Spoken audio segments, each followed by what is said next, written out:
누가복음 3장 1절에서 14절까지 말씀을 살펴보도록 하겠습니다. 광야에 있는 세례 요한에게 하나님의 말씀이 임합니다. 세례 요한은 회개의 세례를 전파하며 세례 받으러 오는 유대인들에게 회개에 합당한 열매를 맺을 것을 촉구합니다. 1절에서 6절은 세례 요한의 등장입니다. 누가복음 4장 13절까지는 성인으로 자라신 예수께서 오늘의 구세주로서 본격적인 공생의 사역을 시작하기 전에 공생의 사역을 친히 준비하는 과정을 소개합니다. 가장 먼저 주의 선구자 세례 요한의 사역이 언급됩니다. 누가는 세례 요한의 사역이 시작된 시점을 당시 정치적, 종교적 통치자들의 명단과 함께 구체적으로 언급합니다. 로마 제국의 제2대 황제인 디베로스 가이사가 로마 황제의 자리에 오른 지 15해 되던 해였습니다. 팔레스틴에서는 헤롯 왕의 아들 헤롯 안디바가 갈릴리와 베레의 분봉왕으로 다스리고 있었으며 헤롯 안디바의 이복 동생인 빌립 2세가 갈릴리 북동 지역의 이두레와 드라고네 지방의 분봉왕으로 루사니아가 다메섹 서북 쪽의 아벨린의 지역으로 다스리고 있었던 때였습니다. 종교적으로는 안나스와 그의 사이인 가야바가 로마의 수리아 총독에 의해 임명되어 대제사장으로 있을 때입니다.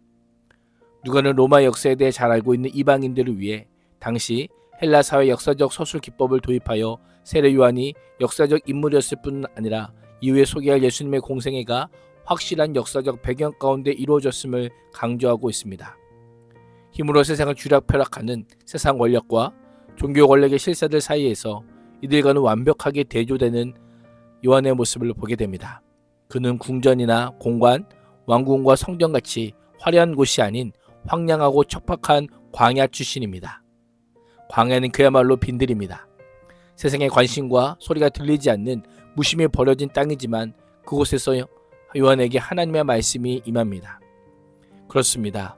세상의 소음이 완벽히 차단된 그곳에는 생명의 소리가 시작이 됩니다. 이스라엘 역사를 보면 하나님은 광야에서 자신을 가장 선명하게 계시하셨습니다.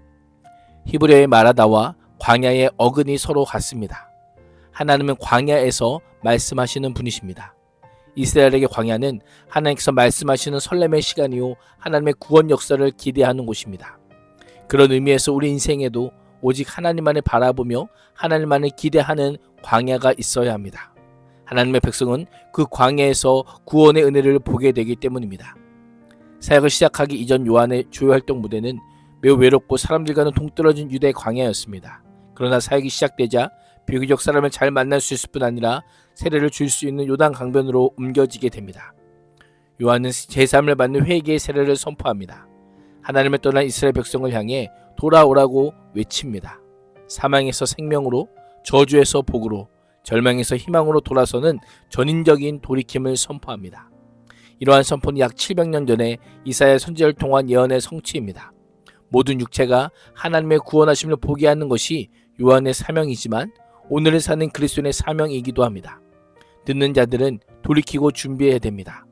구원자의 오실 길을 준비하고 곧게 해야 합니다. 죄로 인해 깊이 패여 거칠어지고 뒤엉킨 인간의 마음이 하나님의 구원의 은혜의 빛 아래서 마음이 메어지고 고다지고 평탄해질 것임을 선포하고 있습니다. 우리의 심령의 죄와 장애물들이 다 치워지고 주님께서 언제든 말씀하실 때 아멘으로 순종할 수 있도록 준비되는 인생이 될 수 있기를 축복합니다. 7절에서 14절은 세례 요한의 요단강 사역입니다. 세례 요한은 자기에게 세례받으러 온 자들에게 독사의 자식들이라고 부르며 그들에게 지금 필요한 것은 형식적인 물 세례가 아니라 하나님의 말씀에 순종하여 악에서 떠나는 회개라고 가르칩니다. 물이 그들을 하나님의 백성으로 만들어주는 것이 아니라 열매를 동반하는 회개가 그들을 새롭게 한다고 선포합니다. 滅에 임박한 도래와 진노의 심판 가운데 살 길은 회개뿐입니다. 그 시간은 길지 않습니다. 심판의 임박성을 강조하기 위해 이미 도끼가 나무 뿔에 놓였으니 좋은 열매를 맺지 아니하면 나무마다 찍혀 불에 던질 것임을 선포합니다. 어떤 열매가 좋은 열매일까요? 하나님 보시기에 합당한 열매입니다.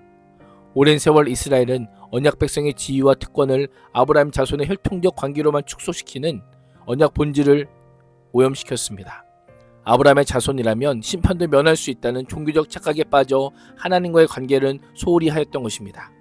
그러나 요한은 하나님께서는 돌들로도 아브라함의 자손이 되게 하실 수 있다고 역설하며 그 마음을 하나님께 돌이켜 언약 관계를 회복할 것을 명령합니다. 요한의 급진적인 선포에 무리가 묻습니다. 우리가 무엇을 하리이까? 요한은 매우 구체적인 행동을 제시합니다. 두 버럭 가진 자는 옷 없는 자에게 한 벌을 주라고 합니다.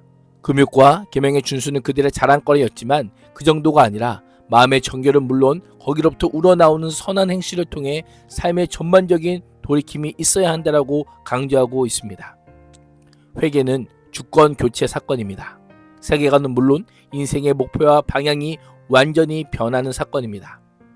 따라서 참된 회개에는 구체적인 결단과 변화가 동반될 수밖에 없습니다. 회개는 자기 부인과 희생을 통한 사랑의 열매로 증명됩니다. 그래서 요한은 세리들에게 그들의 직업적 특성과 죄악을 지적하며 초법적인 과세 징수를 엄격하게 금합니다. 군인들에게도 폭력적 강탈과 거짓 고발 등을 통한 뒷돈을 받지 말고 정한 급료로 만족할 것을 명령합니다. 회개의 열매에 대한 요한의 답변을 잘 보면 하나님께 대하여 이렇게 하라는 명령이 아닌 오직 이웃에 대해 선을 대하라는 명령이 나옵니다. 왜 그럴까요? 하나님 앞에 진정으로 회개한 사람은 그 열매가 이웃과의 관계 속에서 나타나기 때문입니다. 그런 점에서 세례 요한이 명령하는 회개의 열매는 당시 유대인들에게만 적용되는 말씀이 아니라 예수 그리스도를 믿고 회개에 변화된 삶을 살아야 하는 우리에게도 해당되는 말씀입니다. 열매 없는 가짜에게는 하나님의 진노만 불러일으키지만 좋은 열매, 합당한 열매를 통한 참된 회개는 하나님의 구원하심을 보여주는 통로가 되는 것입니다. 오늘 하루 하나님께로 온전히 돌아선 참된 회개자로 나만을 위한 삶에서 돌아서 남을 섬기는 삶을 통해 모든 육체가 하나님의 구원하심을 보게 하는 복의 통로가 될 수 있기를 주님의 이름으로 축복합니다. 기도하겠습니다. 하나님, 하나님의 역사가 시작되는 곳 광야에서 하나님의 사람으로 빚어지게 하여 주시고 하나님께서 온전히 돌아선 참된 회개자로 주님의 길을 준비하는 고든 인생길을 걷게 하여 주옵소서. 예수님의 이름으로 기도합니다. 아멘.